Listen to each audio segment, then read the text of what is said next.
Hello guys, welcome back to my channel exam Baazi. आज हम लोग chapter 3 metal non metal class 10 term 1 से related most important MCQs करेंगे। और ये सेशन आप लोग के लिए बहुत ज़्यादा इंफॉर्मेटिव होने वाला है, क्योंकि इसके अंदर हम लोग बहुत सारे क्वेश्चंस करेंगे। ओके, अप्रॉक्स 50 to 60 क्वेश्चन है इसमें, इस एमसीक्यू सेशन में। और इसमें मैं एकदम डिटेल्ड इन्फॉर्मेशन आपको दूंगा प्रत्येक क्वेश्चन से रिलेटेड।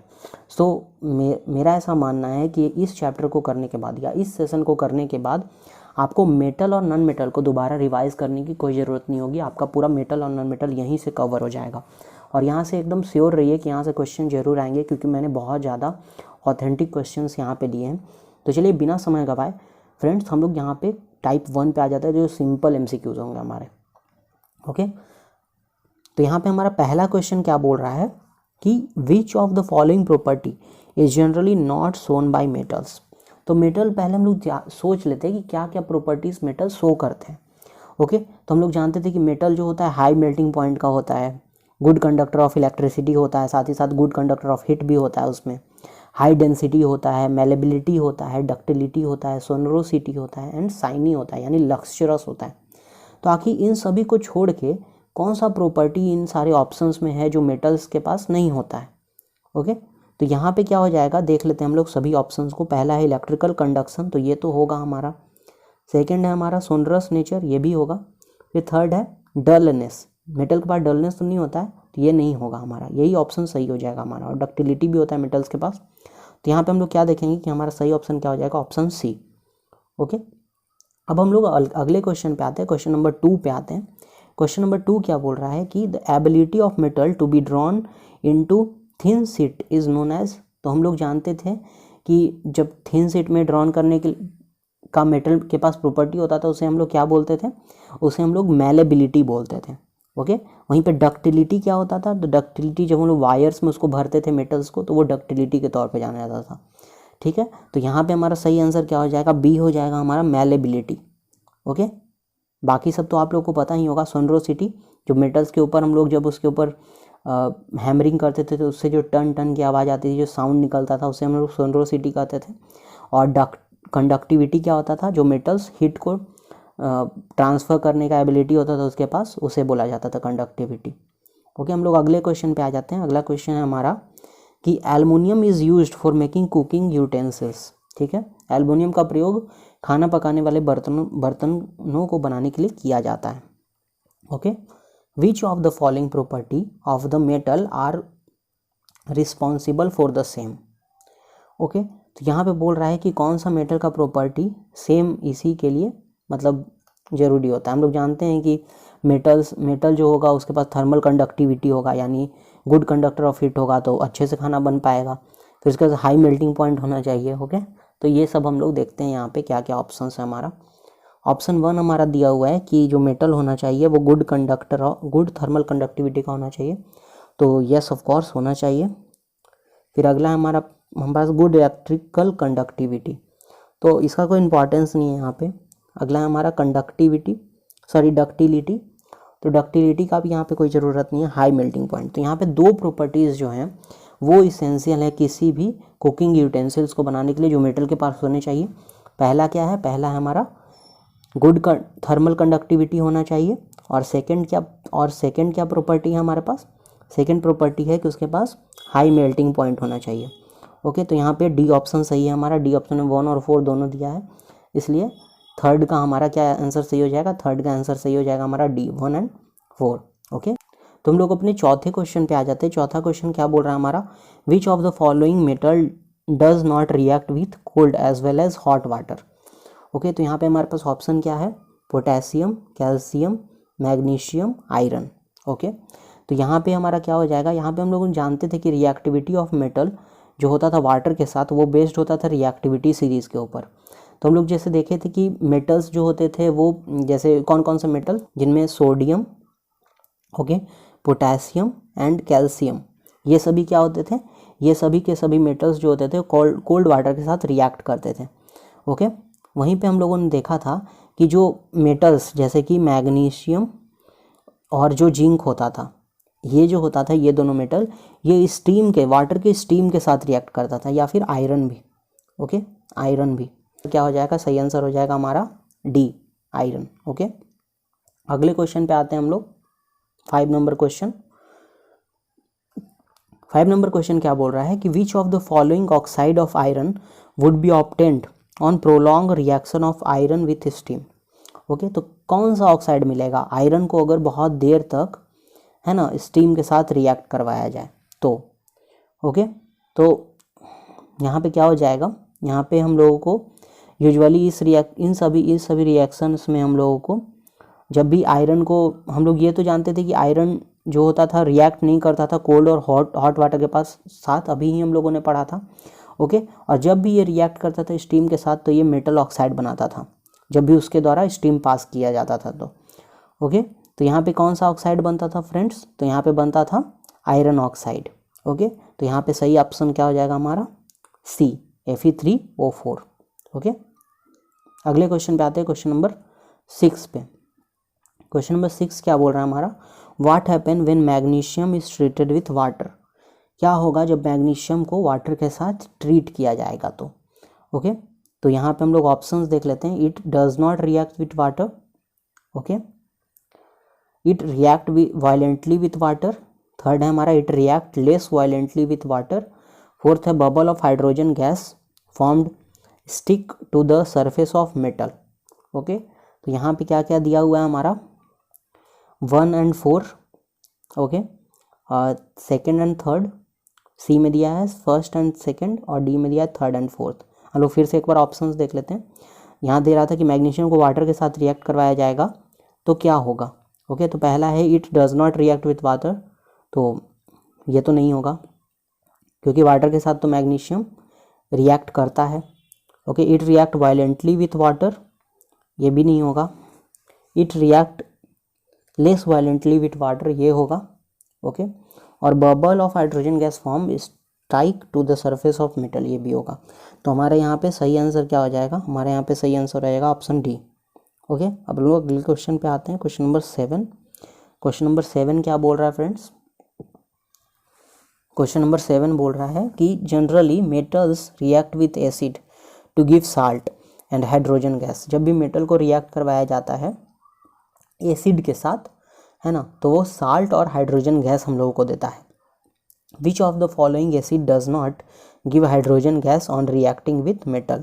तो यहाँ पे कौन सा एसिड जो है, यहाँ पे हमारे पास बहुत सारे एसिड दिए हुए हैं, तो यहाँ पे पूछ रहा है कि कौन सा एसिड जो होता है which does not give hydrogen, वो जब भी मेटल के साथ रिएक्ट करेगा तो हाइड्रोजन गैस नहीं देगा, तो कौन सा ऐसा है। अब हम लोग को यहाँ पे Mn और Mg को छोड़ के बताना है। ओके, तो यहाँ पे हम लोगों ने सब कुछ पहले से ही पढ़ा है, तो यहाँ पे कौन कौन से ऑप्शंस, पहले ऑप्शंस देख लेते हैं। ऑप्शन है H2SO4, बी है HCl, सी है HNO3 और डी है ऑल ऑफ द एबव, यानी कि कोई भी हाइड्रोजन गैस नहीं देता है किसी मेटल के साथ रिएक्ट करने पे, तो ऐसा तो नहीं होगा। हमारा जो HNO3 है वो यहाँ पे सही आंसर हो जाएगा। ओके, नाइट्रिक एसिड क्योंकि स्ट्रॉन्ग ऑक्सीडाइजिंग एजेंट होता है ना, nitric acid strong oxidising agent होता है। So hydrogen gas is formed in the reaction between metal and HNO3, it oxidises this hydrogen to water. यहाँ पे हाइड्रोजन प्रोड्यूस तो होगा लेकिन बाद में वो ऑक्सीडाइज हो जाएगा वाटर के साथ। ओके, क्वेश्चन नंबर 8 पे आ जाते हैं। क्वेश्चन नंबर 8 क्या बोल रहा है कि composition of aqua regia by volume is. हम लोगों ने जब एसिड बेस वाला सेशन देखा था, मैंने बताया था, तो उसमें मैंने बताया था कि किस कंपोजिशन के साथ क्या क्या चीज़ें मिली हुई रहती हैं जब एक्वा रेजिया का फॉर्मेशन किया जाता है। तो मैंने वहाँ पे बताया था कि वहाँ पे HCl, ओके, HCl और किसका होता है फिर HNO3 नाइट्रिक एसिड, इन दोनों का कॉम्पोजिशन होता है। ठीक है, नाइट्रिक एसिड और हाइड्रोक्लोरिक एसिड का कॉम्पोजिशन होता है यहाँ पे 3:1 बोल सकते हैं, या पहले अगर नाइट्रिक एसिड और बाद में HCl ले रहे हैं तो 1:3 बोलेंगे उसको। ओके, तो ये होता है यहाँ पे फॉर्मेशन, और एक्वा रेजिया बनता है हमारा इस प्रकार से। एक्वा रेजिया क्या होता है, दो एसिड का कॉम्बिनेशन होता है। ओके, एक फ्यूमिंग लिक्विड होता है येलो ऑरेंज कलर का, इसके अंदर सभी प्रकार के मेटल्स मिल जाते हैं। Okay, like gold and platinum. तो यहाँ पे हमारा सही आंसर क्या हो जाएगा फ्रेंड्स, तो यहाँ हमारा सही आंसर हो जाएगा सी, HCl 3:1, HCl एंड HNO3 3:1 के रेशियो में मिला हुआ है यहाँ पे। हम लोग अगले क्वेश्चन पे आ जाते हैं, क्वेश्चन नंबर 9 पे। क्वेश्चन नंबर 9 क्या बोल रहा है, which of the following are not ionic compound, इन सभी में से कौन आयनिक कंपाउंड नहीं है। तो पहले हम लोग आयनिक कंपाउंड के बारे में जान लेते हैं कि आयनिक कंपाउंड क्या होता है। आयनिक कंपाउंड जो होता है वो न्यूट्रल कंपाउंड होता है, ये पॉजिटिवली चार्ज्ड आयंस और निगेटिवली चार्ज्ड आयंस से बने हुए होते हैं मिलके। ठीक है, पहले फिर से समझते हैं आयनिक कंपाउंड क्या होता है। Ionic compound are neutral compound made up of positively charged ions, okay, जिन्हें हम लोग कैटायंस बोलते हैं, एंड निगेटिवली चार्ज्ड आयन जिन्हें हम लोग एनायंस बोलते हैं। ओके, तो यहाँ पे हमारा सही आंसर क्या हो जाएगा, पहले हम लोग ऑप्शंस देख लेते हैं, इन सभी में से कौन आयनिक कंपाउंड नहीं है। ओके, तो यहाँ पे हमारा पहला ऑप्शन है CaCl2, ओके, दूसरा है HCl, तीसरा है CCl4 और चौथा है हमारा NaCl। ओके, तो यहाँ पे हमारा सही, यहाँ पे और ऑप्शंस दिया हुआ है 1 एंड 2, बी है 2nd एंड 3rd, फिर 3rd and 4th, and last में है D 1 एंड 3rd। ओके, तो यहाँ पे हम लोग देख लेते हैं कौन कौन सा हो जाएगा। तो यहाँ पे हमारा सही आंसर होना चाहिए 9 का B। ओके, बिकॉज सेकेंड जो HCl है और यहाँ पे जो 3rd है, ओके, यानी CCl4, ये सभी आयनिक कंपाउंड नहीं है ये दोनों। ओके, तो 9 का क्या हो जाएगा, 9 का हो जाएगा हमारा, 9 का हमारा हो जाएगा B। ओके, अगले क्वेश्चन पे आते हैं, question number 10, which of the following property is not generally exhibit by ionic compounds. अब यहाँ पे से कौन सा प्रॉपर्टी जो होता है वो जनरली एग्जिबिट नहीं किया जाता है आयनिक कंपाउंड के द्वारा। ओके, तो पहले कौन कौन से प्रॉपर्टीज़ आयनिक कंपाउंड में होते हैं वो सभी हम लोग देख लेते हैं। ओके, तो यहाँ पे कौन कौन सी प्रॉपर्टीज़ पहले आयनिक कंपाउंड के पास होती हैं। पहला कि वो इलेक्ट्रिसिटी को, यहाँ पे वो इलेक्ट्रिसिटी को मोल्टेन या एक्वस स्टेट में जब रहेगा तो उसको कंडक्ट कर सकता है। दूसरा, high melting point and boiling point होता है उसके पास। ओके, तीसरा होता है कि ज़्यादातर जो आयनिक कंपाउंड होते हैं वो सॉल्युबल होते हैं वाटर में, है ना, और ताकि वो एक्वस सॉल्यूशन बना सकें। आप लोग जो जो भी पॉइंट मैं बता रहा हूँ सबको नोट डाउन करते जाए क्योंकि एग्जाम पर्सपेक्टिव से बहुत ज़्यादा इंपॉर्टेंट है। ओके, चौथा पॉइंट पे आते हैं, जो भी इन सॉलिड स्टेट जो भी नॉन कंडक्टर होते हैं इलेक्ट्रिसिटी के, है ना, उनमें फ्री आयंस का अब्सेंस होता है, ये आयनिक कंपाउंड का प्रॉपर्टी होता है। ओके, फिर उसके बाद जो आयंस होते हैं वो सभी एक साथ जुड़े हुए होते हैं फिक्स्ड पोजीशन में, है ना, ताकि स्ट्रॉन्ग इलेक्ट्रोस्टैटिक फोर्स बन सके जो कि आसानी से मूव नहीं कर पाए फ्रीली। ओके, इसीलिए electrical conductivity in solid is not generally exhibit by ionic compound. Okay, तो यहाँ पे इलेक्ट्रिकल कंडक्टिविटी वाला जो ऑप्शन होगा वो हमारा गलत हो जाएगा क्योंकि इलेक्ट्रिकल कंडक्टिविटी सॉलिड स्टेट में आयनिक कंपाउंड्स के द्वारा नहीं एग्जिबिट किया जाता है। तो यहाँ पे बी ऑप्शन हमारा सही हो जाएगा। ओके, अगले क्वेश्चन पे आते हैं, हमारा 11 नंबर क्वेश्चन। ये क्या बोल रहा है कि which of the following metal exist in their native state in nature. Options देख लेते हैं हम लोग। Okay, copper, gold, zinc and silver, ये 4 ऑप्शंस हैं हमारे। फिर A B C D ऐसे करके दिया हुआ है, तो ए में है 1 एंड 2, तो 1 एंड 2 कौन है, कॉपर एंड गोल्ड, तो ये तो नहीं होगा ऑप्शन हमारा। बी दिया हमारा कि 2nd एंड 3rd, तो 2nd एंड 3rd भी हमारा यहाँ पे नहीं होगा। सी में दिया है 2nd and 4th, gold and silver, तो यही ऑप्शन हमारा सही होगा, 2nd एंड 4th वाला। ओके, क्यों होगा, क्योंकि गोल्ड और सिल्वर जो होता है वो नोबल मेटल्स होते हैं, वो सभी नोबल मेटल में आते हैं और वेरी लेस रिएक्टिव होते हैं। ओके, लेस रिएक्टिव होते हैं ये सभी। Okay, and so they are usually found in free state. Okay, native state में इसीलिए ये पाए जाते हैं।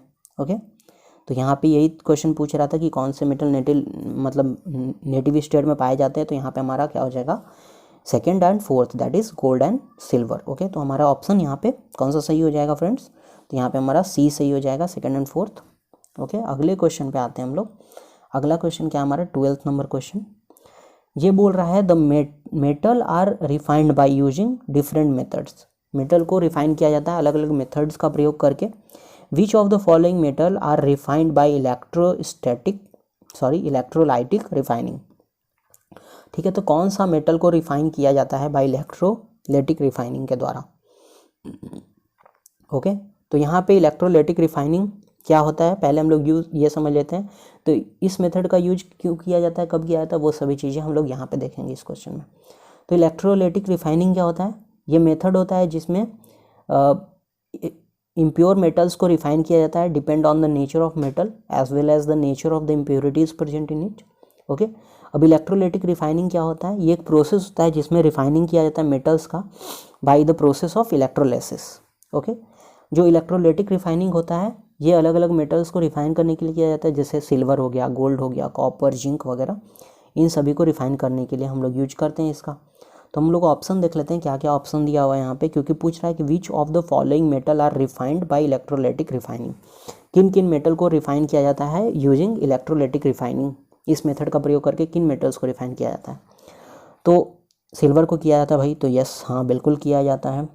ओके, फिर कॉपर को भी कुछ हद तक किया जाता है, फिर सोडियम एंड मैग्नीशियम।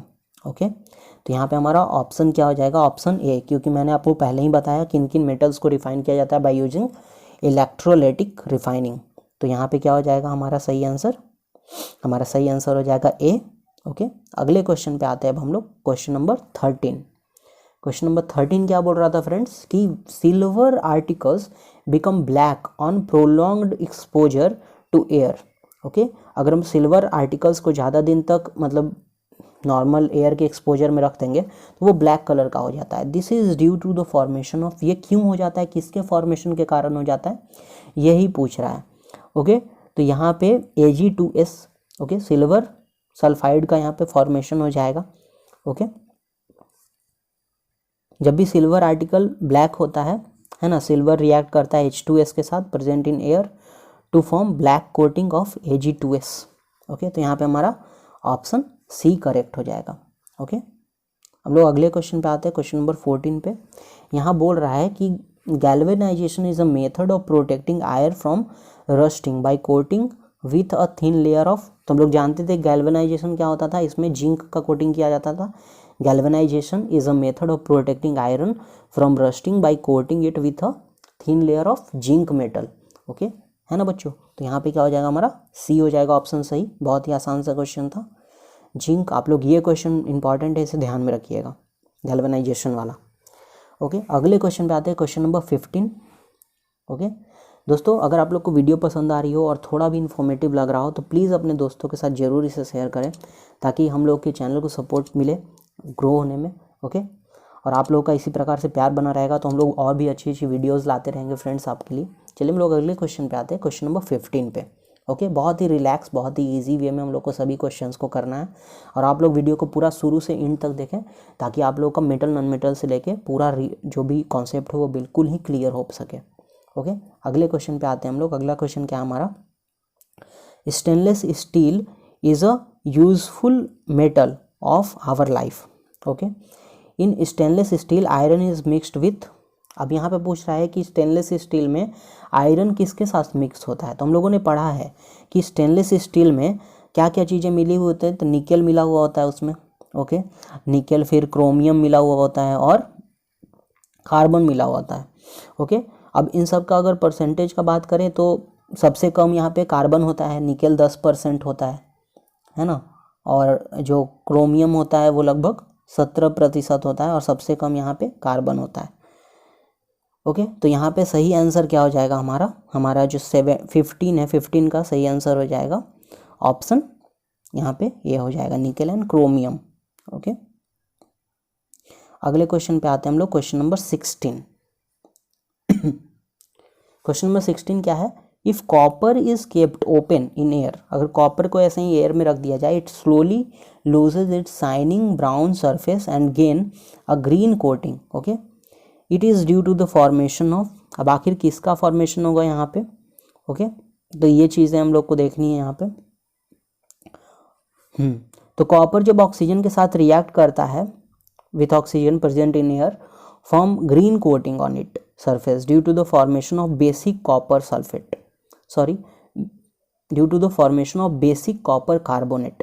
ओके, तो बेसिक कॉपर कार्बोनेट का यहाँ पे फॉर्मेशन होता है। बेसिक कॉपर कार्बोनेट यहाँ पे हम लोग देख सकते हैं, जो ऑप्शन बी में हम लोग को दिया हुआ है, CuCO3 और CuOH का होल 2, ये बेसिक कार्बोनेट का फॉर्मूला है। हम लोग अगले क्वेश्चन पे आते हैं, क्वेश्चन नंबर 17 पे। Generally metal are solid in nature, which one of the following metal is found in liquid state at room temperature. Okay, metal जो होते हैं are solid in nature, metal solid होते हैं, ठीक है, नेचर में। Which of the following metal is found in liquid state at room, answer हो जाएगा डी, Hg। ओके, बहुत ही अच्छे से हम लोग को सारे क्वेश्चंस को करना है। ओके, हम लोग सभी बेसिक कॉन्सेप्ट को भी समझेंगे। अगला क्वेश्चन हमारा कि which of the following metal are obtained by electrolysis of their chlorides in molten state. Okay, तो यहाँ पे हम लोग ऑप्शंस देख लेते हैं 18 नंबर का। तो ऑप्शंस क्या है हमारे पास यहाँ पे, sodium, calcium, iron, copper. Okay, ये सभी हैं ऑप्शन हमारे। तो देख लेते हैं कौन कौन से हैं यहाँ पे क्योंकि पूछ रहा था कि metal are obtained by electrolysis of chloride in molten state, तो इसका क्या हो जाएगा सही आंसर। तो ऑप्शन ये है 1 और 4। ओके, 1 तो होगा ही, मेटल मतलब सोडियम तो आता है इसमें, लेकिन यहाँ पे 1 और 4 दिया है यहाँ पे, तो 1 और 4 यानी कॉपर तो नहीं होगा। फिर अगला दिया हमारा बी 3rd और 4th, तो 3rd और 4th भी, 3rd और 4th नहीं, दोनों में से आयरन और कॉपर में से कोई नहीं होगा। फिर सी दिया है 1 और 3rd, 1 तो होगा लेकिन 3rd आयरन नहीं होगा यहाँ पे। ओके, फिर अगला दिया हमारा 1 और 2nd। ओके, तो यही आंसर होगा हमारा आयरन एंड कैल्शियम, क्योंकि हम जानते हैं कि सोडियम और कैल्शियम जो होता है वो हाईली रिएक्टिव होता है। ओके, अभी ने इलेक्ट्रोलिसिस वाले प्रोसेस के द्वारा ही, है ना, मॉल्टन स्टेट में जब क्लोराइड्स होता है तो इन्हें प्राप्त किया जाता है इलेक्ट्रोलाइसिस वाले प्रोसेस में, जिसमें NaCl प्राप्त होता है। NaCl के इलेक्ट्रोलाइसिस से इन्हें प्राप्त किया जाता है। तो हम लोग दोस्तों 19 नंबर क्वेश्चन पे आते हैं। 19 नंबर क्वेश्चन क्या बोल रहा है, generally non metal are not lustrous, which of the following non metal is lustrous. तो इन सभी में से कौन सा नॉन मेटल जो है वो लक्स्चरस होता है।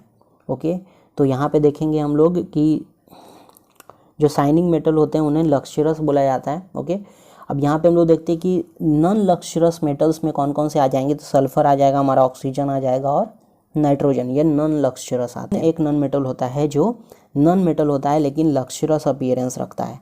तो यहाँ पे हमारा सही आंसर क्या हो जाएगा, यहाँ पे हमारा सही आंसर हो जाएगा 19 का, या 19 का हमारा आयोडीन हो जाएगा सही आंसर। ओके, अगले क्वेश्चन पे आते हैं हम लोग। अगला question 20 number question. Okay, 20 number question क्या बोल रहा है हमारा कि which of the following 4 metals would be displaced from solution of its salt bye there 3 metals. Okay, तो यहाँ पे बोल रहा है कि इन सभी में से कौन से 4 मेटल्स हैं would be displaced from solution of its salt by other 3 metals. तो हम लोग इसको सॉल्ट्स के साथ रिएक्ट करके देख लेते हैं।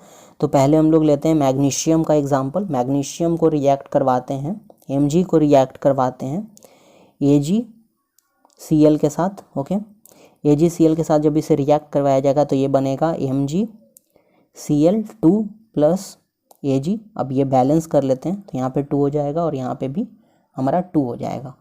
ओके, तो यहाँ बोल रहा था कि would be displaced from the solution of salt by other metals, by other 3 metals, तो ये तो हमारा नहीं होगा। ओके, अगले में देखते हैं हम लोग। अगला यहीं पे कॉपर को रिएक्ट करवाते हैं, कॉपर को रिएक्ट करवाते हैं हम लोग, है ना, कॉपर यानी Cu को रिएक्ट करवाते हैं AgCl के साथ। कॉपर को जब AgCl के साथ रिएक्ट करवाया जाएगा तो वो बनेगा CuCl2 प्लस Ag। ओके, इसको बैलेंस कर लेंगे, इसी प्रकार से बैलेंस हो जाएगा। ओके, तो यहाँ क्वेश्चन बोल रहा था कि इन सभी में 4 मेटल्स में से कोई से displace from the solution of its salt by other 3 metals. तो यहाँ पे कॉपर हम लोग को दिख रहा है कि डिस्प्लेस कर दिया जा रहा है अपने साल्ट के द्वारा, तो ये ऑप्शन बी ही हमारा यहाँ पे करेक्ट हो जाएगा। ओके, अगले क्वेश्चन पे आते हैं हम लोग, क्वेश्चन नंबर 21 पे। क्वेश्चन नंबर 21 क्या बोल रहा है हमारा कि 5 ml of concentrated HCl HNO3 and a mixture of concentrated HCl 15 ml and concentrated HNO3 5 ml were taken in test tube labeled A, B, C. A small piece of metal was put in test tube. No change occurred in test tube A and B, but the metal got dissolved in test tube C. The metal could be, अब इनमें metal कौन सा होगा 21 में ये पूछ रहा है। ओके, तो यहाँ पे हम लोग देखे थे कि गोल्ड जो होता था वो एक्वा रेजिया में मिल जाता था, ये तो एक्वा रेजिया कहीं जा रहा है तो एक्वा रेजिया बन रहा है। तो यहाँ पे हम लोग देखेंगे कि क्या 3:1 में HCl और HNO3 मिला होगा जिससे हम लोग एक्वा रेजिया बोलेंगे। तो यहाँ पे गोल्ड जो होगा वो डिजॉल्व हो जाएगा इसमें, तो यहाँ पे AU जो होगा, जहाँ पे भी ऑप्शन बी में है AU, तो वो हमारा करेक्ट आंसर हो जाएगा। ओके, अगले क्वेश्चन पे आते हैं। अब यहाँ पूछ रहा है कि एलवाई क्या होता है। तो हम लोग जानते हैं कि एन एलवाई जो homogeneous mixture of different metal और अ मेटल विथ वन और मोर अदर एलिमेंट्स। ओके, तो यहाँ पे इसका एग्जांपल्स में हम लोग देख सकते हैं, जैसे कि एलवाई का अगर बात किया जाए तो उसमें क्या क्या एग्जांपल हो जाएगा, तो ब्रास हो जाएगा। ओके, ब्रास,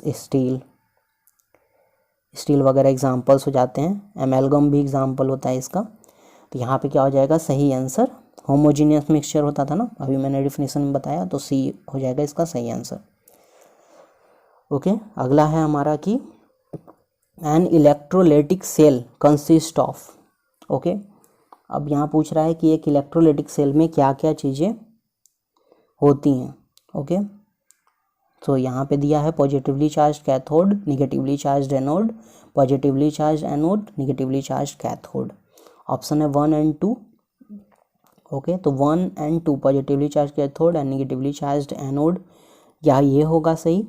ओके, तो हम लोग देख रहे थे कि एनोड जो होता था पॉजिटिवली चार्ज होता था, बट यहाँ पे पॉजिटिवली चार्ज कैथोड दिया, तो ऑप्शन ये तो गलत हो जाएगा। ऑप्शन बी में देखते हैं, थर्ड में पॉजिटिवली चार्ज एनोड है ना, और फोर्थ में निगेटिवली चार्ज कैथोड, तो यही हमारा बी जो है वो हमारा सही आंसर हो जाएगा। यहाँ पे पूछ रहा था उसके अकॉर्डिंग हमारा बी सही आंसर हो जाएगा। हम लोग अगले क्वेश्चन पे आते हैं, क्वेश्चन नंबर 24 पे। Okay, during electrolytic refining of copper it gets, जब इलेक्ट्रोलाइटिक रिफाइनिंग किया जाता है कॉपर का, तो इट गेट्स वो कहाँ पे जाएगा, किसके ऊपर डिपॉजिट होगा। तो हम लोग देखे थे कि वो डिपॉजिट होता था कहाँ पे, कैथोड पे, तो ऑप्शन ए ही हमारा करेक्ट हो जाएगा। ओके, अगले क्वेश्चन पे आते हैं हम लोग 25 नंबर क्वेश्चन पे।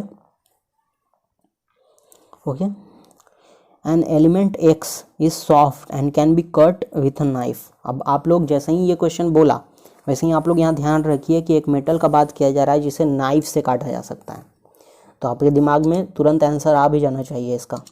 This is very reactive to air and can not be kept in open air, it react vigorously with water, identify the element from the following.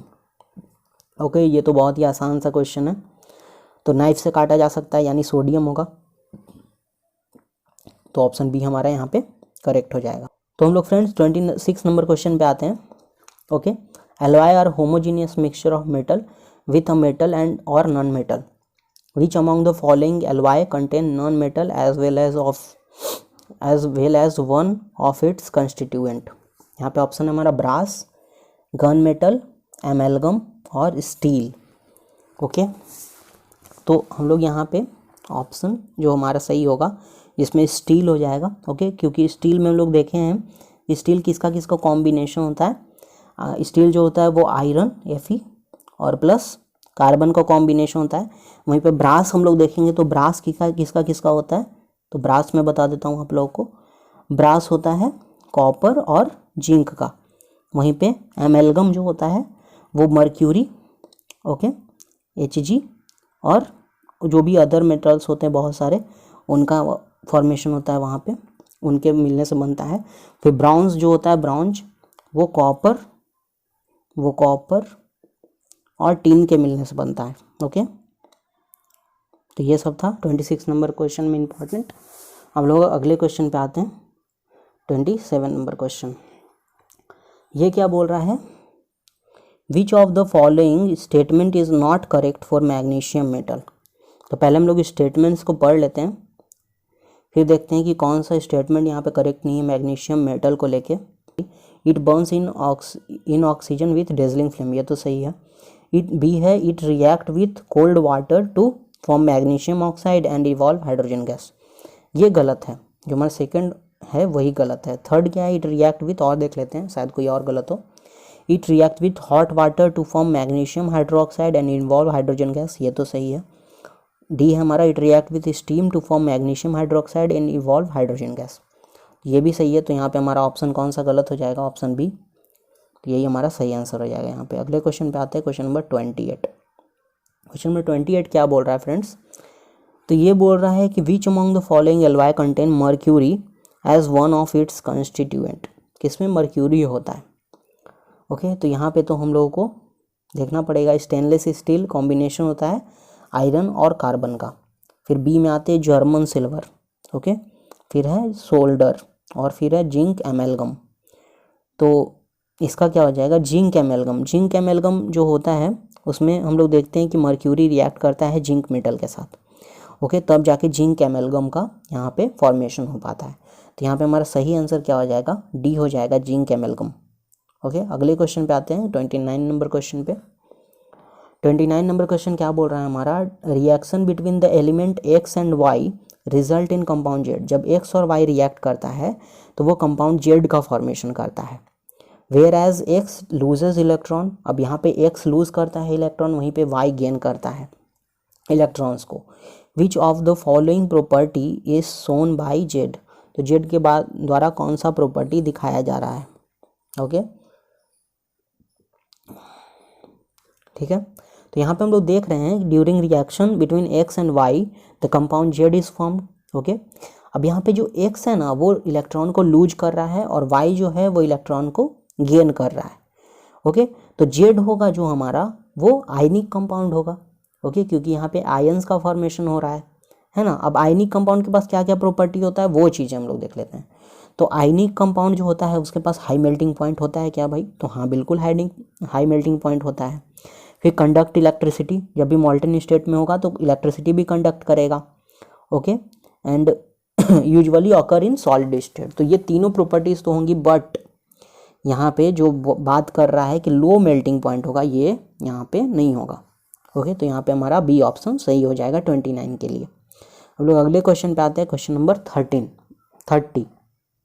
Okay, 30 number question देखते हैं हम लोग। The electrolytic configuration of 3 elements X Y and Z. अब तीनों का electronic configuration दिया हुआ है। एक्स का 2 8 यानी 10 है यहाँ पे एटॉमिक नंबर, वाई का 2 8 6 है, जेड का है 2 8 1। तो यहाँ बोल रहा है कि which of the following is correct, तो कौन सा करेक्ट होगा। ओके, तो हम लोग यहाँ पे देख लेते हैं कि देखिए यहाँ पे एक्स में देखिए जैसे 2 8, तो यहाँ पे कंप्लीट ऑक्टेट है। तो कंप्लीट ऑक्टेट किसका होता है, नोबल गैसेस का। दैट मीन्स एक्स क्या हमारा नोबल गैस है, तो ये तो क्या हो जाएगा, तो एक्स तो हमारा नोबल गैसेस में आ जाएगा। ओके, फिर अगले में आते हैं हम लोग। तो यहाँ पे 2 8 और 6 दिया हुआ है, ठीक है। तो यहाँ पे required 1 electron to complete the octet, यहाँ पे 2 8 7 होना चाहिए था यहाँ पे। ओके, क्वेश्चन में मिस प्रिंट हो गया है, यहाँ पे 7 होगा। तो यहाँ पे 1 इलेक्ट्रॉन चाहिए ऑक्टेट को पूरा करने के लिए, है ना। तो ये कंप्लीट ऑक्टेट नहीं है, दैट्स वाई ये क्या हो जाएगा हमारा नॉन मेटल हो जाएगा वाई। ओके, वाई हमारा नॉन मेटल हो जाएगा। फिर जेड में आते तो 2 8 2 है यहाँ पे, तो यहाँ पे 2 इलेक्ट्रॉन लूज करने का टेंडेंसी है, तो जब लूज करता है वो मेटल कहा जाता है, तो जेड हमारा मेटल हो जाएगा। तो यहाँ पे डी ऑप्शन जो होगा वो करेक्ट हो जाएगा, वाई इज़ नॉन मेटल, क्योंकि उसके पास गेन करने का टेंडेंसी था और जेड के पास देने का टेंडेंसी था लूज करने का, तो जेड जो हमारा होगा मेटल हो जाएगा, इसलिए डी ऑप्शन यहाँ पे सही हो जाएगा। अगले क्वेश्चन पे आते हैं, question number 31। Although metals form basic oxide, which of the following metal form an amphoteric oxide. यहाँ पूछ रहा है कि इन सभी में से कौन सा मेटल एम्फॉर्ट्रिक ऑक्साइड बनाएगा। ओके, 31 नंबर क्वेश्चन में पूछ रहा है ये। ओके, तो यहाँ पे ऑप्शन है सोडियम, कैल्शियम, जिंक और कॉपर। ओके, तो यहाँ पे एम्फॉर्ट्रिक ऑक्साइड ऑप्शन शायद यहाँ गलत है, यहाँ पे जिंक हो जाएगा, यहाँ पे जिंक नहीं होगा, यहाँ पे एल्युमिनियम हो जाएगा, क्योंकि हम लोग जानते थे एल्युमिनियम ऑक्साइड जिसे Al2O3 बोलते थे, so is basic as well as acidic behaviour, है ना। और जो एसिडिक और बेसिक बिहेवियर दोनों दिखाता था उसे हम लोग एम्फॉर्ट्रिक ऑक्साइड बोलते थे। तो यहाँ पे ऑप्शन हम लोग सी ले सकते हैं, Al2O3, क्योंकि एल्युमिनियम होगा यहाँ पे जिंक की जगह पे, तो एल्युमिनियम हमारा सही आंसर हो जाएगा। ओके, एम्फॉर्ट्रिक ऑक्साइड में जब भी आएगा तो हम लोग वहाँ पे एल्युमिनियम ही लेंगे। ओके, आंसर में तो एल्युमिनियम हमारा यहाँ पे सही हो जाएगा। यहाँ पे थर्ड अगर एल्युमिनियम होता जिंक की जगह पे तो वो सही होता। अगले क्वेश्चन पे आते हैं। अगला क्वेश्चन क्या है हमारा, generally non metal are not conductor of electricity, ठीक है। Which of the following is a good conductor of electricity, तो कौन सा गुड कंडक्टर होता है इलेक्ट्रिसिटी का, तो हम लोग बचपन से ही पढ़ते आ रहे हैं कि जो ग्रेफाइट होता है वो भाई गुड कंडक्टर होता है नॉन मेटल होने के बावजूद भी इलेक्ट्रिसिटी का। अगले क्वेश्चन पे आते हैं हम लोग, क्वेश्चन नंबर 33। ओके, यहाँ बोल रहा है कि electrical wires have a coating of an insulating metal materials. Okay, जो भी इलेक्ट्रिकल वायर्स होता है उनके ऊपर कोटिंग होता है इंसुलेटिंग मटेरियल्स का। The material generally used in is, तो यहाँ पे कौन सा मटेरियल यूज किया जाता है जनरली। ओके, तो हम लोगों ने पढ़ा होगा कि पीवीसी, जिन्हें पॉलीविनाइल क्लोराइड बोला जाता है, उन्हें इंसुलेटिंग सबस्टांस के तौर पे यूज किया जाता है क्योंकि वो अपने से इलेक्ट्रिसिटी को पास नहीं होने देते हैं। ओके, इसलिए पीवीसी का यूजुअली वायर्स में प्रयोग किया जाता है। तो यहाँ पे पीवीसी जो होगा वो हमारा करेक्ट आंसर हो जाएगा, यानी ऑप्शन सी करेक्ट हो जाएगा हमारे यहाँ पे। अगले क्वेश्चन पे आते हैं, क्वेश्चन नंबर 24 पे। ओके, तो यहाँ बोल रहा है कि which of the following non metal is a liquid. Liquid, तो यहाँ पे कौन सा नॉन मेटल जो है वो लिक्विड होगा एट रूम टेम्परेचर। ठीक है, तो यहाँ पे हम लोग देखते हैं कार्बन। कार्बन तो होता है जो सॉलिड होता है रूम टेम्परेचर पे। फिर है ब्रोमीन। ओके, ब्रोमीन यही जो होता है ये लिक्विड होता है रूम टेम्परेचर पे। ओके, तो ये हमारा बी हो जाएगा यहाँ सही ऑप्शन। सी है आयोडीन। ओके, और उसके बाद है सल्फर। सल्फर भी रूम टेम्परेचर पे सॉलिड होता है। ओके, अगले क्वेश्चन पे आते हैं 35 नंबर क्वेश्चन। 35 नंबर क्वेश्चन क्या बोल रहा है फ्रेंड्स, तो ये बोल रहा है कि which of the following can undergo a chemical change, chemical reaction.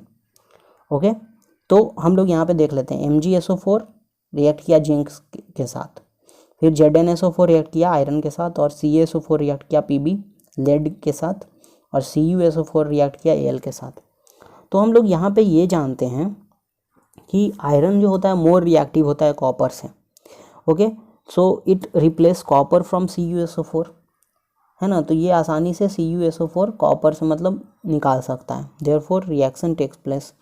तो यहाँ पे हम लोग देख लेते हैं, यहाँ पे जो ऑप्शन हमारा होगा 35 का डी। ओके, 35 का डी ये करेक्ट होगा हमारा आंसर में। ठीक है, अगले क्वेश्चन पे आते हैं हमारा यहाँ पे 36 number question. Okay, which of the following figure correctly describe the process of electrolytic refining. Okay, यहाँ पे से कौन, इनमें से कौन सा फिगर वो करेक्टली डिस्क्राइब करेगा process of electrolytic refining. Okay, तो इलेक्ट्रोलाइटिक रिफाइनिंग वाला प्रोसेस हम लोग पहले ही पढ़ चुके थे। ये इस प्रोसेस में क्या होता था, रिफाइनिंग ऑफ मेटल किया जाता था by using process of electrolysis. Okay, इसमें इम्प्योर मेटल जो होता था, आप प्रोसेस को समझिएगा। Impure metal is made anode, impure metal anode पे रखे जाते थे पॉजिटिव टर्मिनल पे। ओके, एंड प्योर मेटल्स जो होते थे वो कैथोड पे रखे जाते थे जो निगेटिव टर्मिनल होता था। ओके, इलेक्ट्रोलाइटिक रिफाइनिंग और कॉपर का बात किया जाए तो यहाँ पे large number of impure copper को यूज किया जाता था एनोड पे। ओके, और एक थिन स्ट्रिप लिया जाता था प्योर कॉपर का, है ना, एज कैथोड पे, जिससे कॉपर 2 सल्फेट सॉल्यूशन जो होता था वो इलेक्ट्रोलाइटिक होता था। अब यहाँ पे CO2 plus ions from the solution are deposited on cathode, जो कैथोड पे Cu2 प्लस आयंस वहाँ डिपॉजिट होने लगते थे, while Cu from impure anode dissolve into the solution. Okay, and the impurity settle down below anode as anode mud. Okay, तो यहाँ पे हमारा ये सब चीज़ें हम लोग किस में देख रहे हैं, तो ऑप्शन सी में देख रहे हैं हम लोग। ठीक है, तो ये हमारा सही हो जाएगा आंसर। ओके, क्योंकि यहाँ पे हम लोग देख सकते हैं, यहाँ पे आप लोग जब ध्यान देंगे तो कि यहाँ पे जो Cu2 प्लस है, ओके 1 मिनट, यहाँ पे जो Cu2 प्लस है वो किसकी तरफ जा रहा है, तो वो जा रहा है कैथोड की तरफ। ओके, कैथोड की तरफ जा रहा है, तो यही हो जाएगा हमारा सी ऑप्शन यहाँ करेक्ट हो जाएगा। अब लोग अगले क्वेश्चन पे आते हैं जो टाइप 2 है हमारा असर्शन और रीज़न बेस्ड क्वेश्चंस। ओके, दोस्तों प्लीज़ आप लोग ये वीडियो अपने दोस्तों के ज़रूर शेयर करें, क्योंकि हमारे चैनल को ग्रोथ होने में इससे मदद मिलेगी, और आप लोग को भी मैं और भी अच्छा वीडियो, जब हम लोग भी मोटिवेट हो पाएंगे तो अच्छा वीडियो आप लोग के लिए बना पाएंगे। तो प्लीज़ चैनल को अपने दोस्तों के साथ ज़रूर शेयर करें। ओके, वीडियो को भी स्पेशली, और अगर वीडियो अच्छा लग रहा हो तो छोटा सा इसे एक लाइक दे दे। ओके, तो हम लोग पहले क्वेश्चन पे आ जाते हैं हमारे। तो पहला क्वेश्चन हमारा बोल रहा है कि gold occur in native state. Okay, फिर उसके बाद रीजन है gold is reactive metal. Okay, तो यहाँ पे हम लोग देख लेते हैं कि जो ऑप्शन 1 है, सॉरी जो असर्शन है gold occur in native state, ये तो सही है, लेकिन गोल्ड इज़ रिएक्टिव मेटल ये रीज़न बिल्कुल ही गलत है। तो यहाँ पे हमारा क्या हो जाएगा, ऑप्शन सी करेक्ट हो जाएगा। यहाँ पे हमारा ऑप्शन सी हमारा यहाँ करेक्ट हो जाएगा, where assertion is true and reason is false. अगले क्वेश्चन पे आते फ्रेंड्स, तो यहाँ दिया हुआ है the property of beating a metal into thin sheet is ductility. Okay, gold and silver are most malleable metal, तो ये तो सही है, बट यहाँ ये डक्टिलिटी नहीं बोला जाता था, इसे मेलेबिलिटी बोला जाता था। तो यहाँ पे क्या हो जाएगा, यहाँ पे हमारा डी आंसर हो जाएगा, यानी ए फॉल्स है और जो रीजन है वो सही है। अगले क्वेश्चन पे आते हैं हम लोग 39 नंबर क्वेश्चन पे। ये बोल रहा है silver and gold are do not react with oxygen even at high temperature.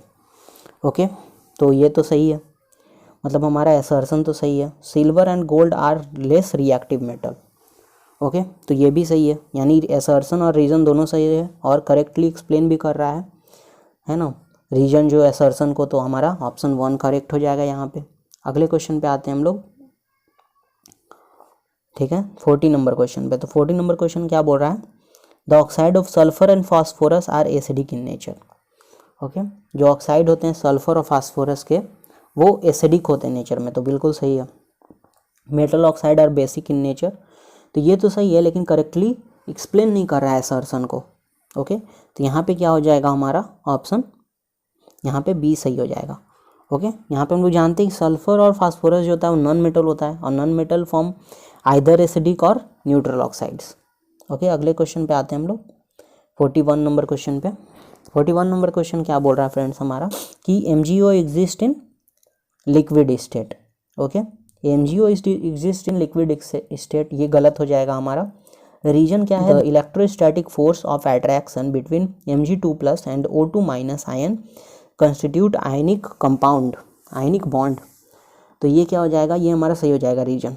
Okay, 41 में, बिकॉज MgO जो होता है वो एग्जिस्ट करता है सॉलिड स्टेट में, है ना, तो वो ऊपर वाला असर्शन तो गलत है हमारा, बट रीजन सही है, तो ऑप्शन यहाँ पे 41 का डी हमारा करेक्ट हो जाएगा। ओके, अगले क्वेश्चन पे आते हैं हम लोग 42 नंबर क्वेश्चन पे।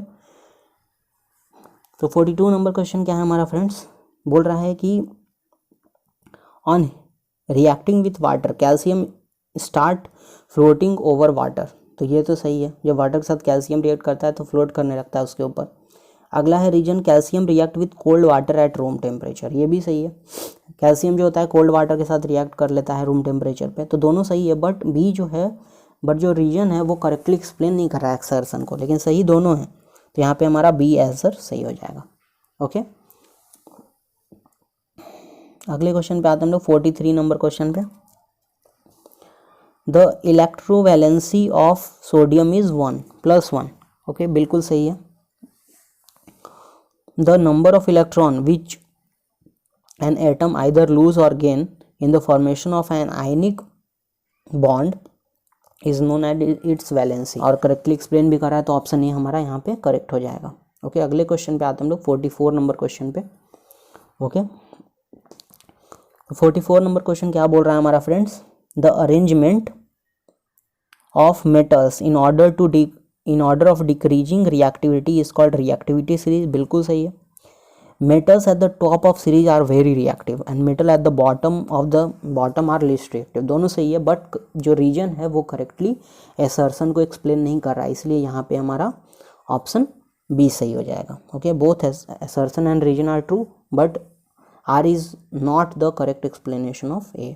ओके, अगले क्वेश्चन पे आते हैं, क्वेश्चन नंबर 45। क्वेश्चन नंबर 45 क्या बोल रहा है फ्रेंड्स हमारा, तो ये बोल रहा है कि non metals are electronegative in nature. Non metal जो होता है इलेक्ट्रोनेगेटिव होता है नेचर में, बिल्कुल सही है। They have tendency to lose electron, बिल्कुल गलत, क्योंकि जो नॉन मेटल होता है वो सिर्फ इलेक्ट्रॉन गेन करना जानता है, तो यहाँ पे हमारा ऑप्शन सही हो जाएगा कौन सा, सी। ओके, 45 का सी। अगले क्वेश्चन पे आते हैं दोस्तों, इसका PDF मैं आपको अपने टेलीग्राम चैनल एग्जामबाजी और इंस्टाग्राम हैंडल पे भी डाल दूंगा, तो आप लोग वहाँ से जाके ज़रूर इसका PDF पहले डाउनलोड करें। और इसे बनाने का पूरा मेथड यही है कि पहले आप लोग वीडियो को पॉज करें, पहले उसका आंसर बनाएं, और प्लीज़ अपने स्कोर को कमेंट सेक्शन में ज़रूर हमें बताएं। ओके, 46 नंबर क्वेश्चन पे आते हैं। तो यहाँ 46 नंबर क्वेश्चन बोल रहा है ionic compound have high melting and boiling point. तो बिल्कुल सही है, आयनिक कंपाउंड के पास हाई मेल्टिंग और बॉइलिंग पॉइंट होता है। रीजन क्या है, a large amount of energy is required to break the strong ionic inter ionic attraction of ionic compounds. Okay, तो यहाँ पे ज़्यादा एनर्जी की ज़रूरत पड़ती है जो आयनिक यहाँ पे अट्रैक्शन वाला बॉन्ड बना होता है उसको तोड़ने के लिए। तो बिल्कुल सही है, दोनों सही है और करेक्टली एक्सप्लेन भी कर रहा है। तो यहाँ पे हमारा ए ऑप्शन सही हो जाएगा। ओके, 47 नंबर क्वेश्चन पे आते हैं फ्रेंड्स। तो 47 नंबर क्वेश्चन क्या है हमारा, assertion metal in general have high melting point and boiling point. बिल्कुल सही है। Metal have the strongest chemical bond which are metallic in nature, ये भी सही है। ओके, और करेक्टली एक्सप्लेन भी कर रहा है असर्शन को। तो हमारा ऑप्शन ए करेक्ट हो जाएगा यहाँ पे। Both A and R are true and R is correct explanation of A. अगले क्वेश्चन पे आते हैं 48 नंबर क्वेश्चन पे। ओके, 48 नंबर क्वेश्चन क्या बोल रहा है फ्रेंड्स हमारा, metal generally act as reducing agent. तो ये तो सही है, मेटल जनरली रिड्यूसिंग एजेंट के तौर पे ही काम करता है because metal have a strong tendency to lose electron, that's why they are work as reducing agent. The reducing character is expressed in term of electro releasing tendency। बिल्कुल सही है 48 का। तो दोनों सही है, बट यहाँ पे क्या हो रहा है, जो बी है वो ए को करेक्टली एक्सप्लेन नहीं कर रहा है। ओके, तो यहाँ पे हमारा 48 का क्या आंसर हो जाएगा सही, बी का 48 का बी हो जाएगा। यहाँ पे दोनों सही है बट रीजन जो है वो करेक्टली असर्शन को एक्सप्लेन नहीं कर रहा है। अगले क्वेश्चन पे आते हैं 49 नंबर क्वेश्चन पे। तो ये क्या बोल रहा है हमारा, असर्शन क्या है इसमें 49 नंबर में, magnesium react with oxygen upon heating and burn brightly to form magnesium oxide. Okay, तो ये तो सही है बिल्कुल। जब ऑक्सीजन के साथ ऑक्सीजन के प्रेजेंस में जब रिएक्ट करता है मैग्नीशियम, तो वो क्या बनाता है, मैग्नीशियम ऑक्साइड बनाता है। रीजन है magnesium oxide is basic in nature. तो ये 49 जो रीजन है वो असर्शन को करेक्टली तो एक्सप्लेन नहीं कर रहा है, इसलिए इसका सही आंसर क्या हो जाएगा, बी हो जाएगा। Both A and R are true and R is not the correct explanation of A. अगले क्वेश्चन पे आते हैं हम लोग 50 नंबर क्वेश्चन पे। ओके, 50 नंबर क्वेश्चन क्या बोल रहा है हमारा, bromine can not displace chlorine from its salt solution. Okay, तो ये तो सही है, ब्रोमीन जो होता है वो डिस्प्लेस नहीं कर सकता है क्लोरीन को उसके साल्ट सॉल्यूशन से। रीजन है chlorine is more reactive than bromine, ये भी सही है। क्लोरीन जो होता है ज़्यादा रिएक्टिव होता है ब्रोमीन से। तो यहाँ पे हमारा दोनों सही है और करेक्टली एक्सप्लेन भी कर रहा है। ओके, तो यहाँ पे ऑप्शन ए हमारा करेक्ट हो जाएगा। ओके, अब हम लोग केस बेस्ड क्वेश्चन पे आ जाते हैं। पहले हम लोग कॉम्प्रिहेंशन रीड करेंगे और इससे रिलेटेड छोटे छोटे 5 क्वेश्चंस करेंगे हम लोग। ओके, चलिए तो हम लोग यहाँ पे कॉम्प्रिहेंशन रीड करते हैं केस बेस्ड में। The arrangement of metal in vertical column in the decreasing order of their reactivity is called reactivity series or activity series of metal. Friends, आप लोग को रिएक्टिविटी सीरीज जरूर याद होना चाहिए क्योंकि ये एग्जाम में बहुत ज़्यादा इंपॉर्टेंट पॉइंट्स रखता है वहाँ पे। ओके, बहुत ही ज़्यादा इंपॉर्टेंट है एग्जाम पर्सपेक्टिव से। तो आप लोग प्लीज़ रिएक्टिविटी सीरीज याद कर लें। The most reactive metal is at the top position of the reactivity series, the least reactive metal is at the bottom of the reactive series। बिल्कुल सही है। Hydrogen, though a metal, have been included in the activity series of metal only for comparison. Apart from it, the hydrogen atom also has tendency to lose its valence electron and form cation which behave like metal। और यहाँ पे reaction करके बताया गया है, H जब टूटता है तो H+ और इलेक्ट्रॉन निकलता है एक। हमारा पहला क्वेश्चन यहाँ पे बनता है कि which metal can be displace bye copper from its solution. यहाँ पे पहला क्वेश्चन क्या बनता है कि which metal can be displace bye copper from its solution. Okay, तो यहाँ पे हमारा क्या हो जाएगा सही आंसर, ऑप्शन देख लेते हैं, zinc, silver, iron and lead. Okay, तो यहाँ पे कॉपर जो होता है वो ज़्यादा रिएक्टिव होता है सिल्वर से। Okay, thus it can displace silver from its salt solution। तो यहाँ पे हमारा सही आंसर क्या हो जाएगा, सही आंसर हो जाएगा बी, सिल्वर। अगले क्वेश्चन पे आते हैं हम लोग। अगला क्वेश्चन देखते हैं क्या बोल रहा है। An element X after reacting with acid liberate hydrogen gas and can displace lead and mercury from their salt solution. The metal X is, option A is correct copper, option B is gold, C is calcium and D is hydrogen. Okay, तो यहाँ पे हमारा क्या हो जाएगा, अब यहाँ पे हम लोग देखते हैं कि कैल्शियम जो होता है वो ज़्यादा रिएक्टिव होता है लीड एंड मर्क्यूरी से, इसीलिए यहाँ पे जो 51 का जो 2 है उसका सही आंसर क्या हो जाएगा फ्रेंड्स, तो ये हो जाएगा calcium. Okay, because calcium is more reactive than lead and mercury. Third पे आते हैं, the most reactive metal is, सबसे रिएक्टिव मेटल यहाँ पे कौन सा हो जाएगा, तो हम लोग रिएक्टिविटी अगर सीरीज याद होगा तो वहाँ पे पोटेशियम आएगा।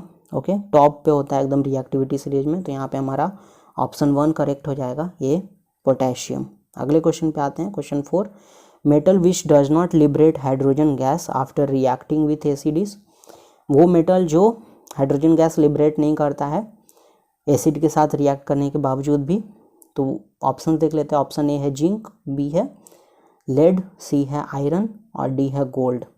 ओके, तो मैंने आप लोगों को पहले ही बताया था कि गोल्ड जो होता है वो जब भी रिएक्ट करता है तो वो नहीं हाइड्रोजन गैस प्रोड्यूस करता है, जब भी एसिड के साथ रिएक्ट करेगा तो यहाँ पे गोल्ड सही आंसर हो जाएगा। अंतिम क्वेश्चन पे आ जाते हैं हम लोग। अंतिम क्वेश्चन क्या है हमारा, ये है which of the following metal does not react with water at all. Okay, कौन सा नहीं रिएक्ट करता है वाटर के साथ बिल्कुल भी, तो ऑप्शंस देख लेते हैं हम लोग। ऑप्शन है यहाँ पे सोडियम, कॉपर, एल्युमिनियम और फोर्थ में है लेड। ऑप्शन है 1 एंड 3। ओके, तो 1 एंड 3 दैट मीन्स सोडियम और एल्युमिनियम, तो ये दोनों तो बिल्कुल भी नहीं होगा कि ये दोनों रिएक्ट करता है वाटर के साथ। सोडियम तो बहुत ही वाइग्रसली रिएक्ट करता है। ओके, फिर अगला है 4 ओनली लेड, तो ये भी करता है, ये भी नहीं होगा। 2 एंड 4 कॉपर और लेड, ये दोनों रिएक्ट नहीं करता है बिल्कुल भी। ओके, तो यहाँ पे ऑप्शन क्या हो जाएगा हमारा, सी करेक्ट हो जाएगा, सही हो जाएगा हमारा आंसर। तो फ्रेंड्स इस प्रकार से हम लोगों ने पूरा यहाँ पे मेटल नॉन मेटल का सभी क्वेश्चन 51 क्वेश्चन से, यहाँ पे केस बेस्ड क्वेश्चन को भी मैंने इंक्लूड किया था, उन सभी क्वेश्चंस को हम लोगों ने यहाँ पे कवर अप कर लिया। ओके, इसके बाद मैं आशा करता हूँ कि आप लोग का बहुत सारा कॉन्सेप्ट यहाँ पे क्लियर हुआ होगा। प्लीज़ अगर आप लोग को ये वीडियो थोड़ा भी इन्फॉर्मेटिव लगा हो तो अपने दोस्तों के साथ ज़रूर शेयर करें, और आप लोग प्लीज़ चैनल को सब्सक्राइब करें ताकि हमारे चैनल को भी ग्रो होने में मदद मिल सके। और फ्रेंड्स आप लोग इसका PDF हमारे टेलीग्राम चैनल एग्जाम बाजी से डाउनलोड कर सकते हैं। Okay, thank you friends and have a nice day. फिर मिलते हैं किसी और वीडियो में। Thank you.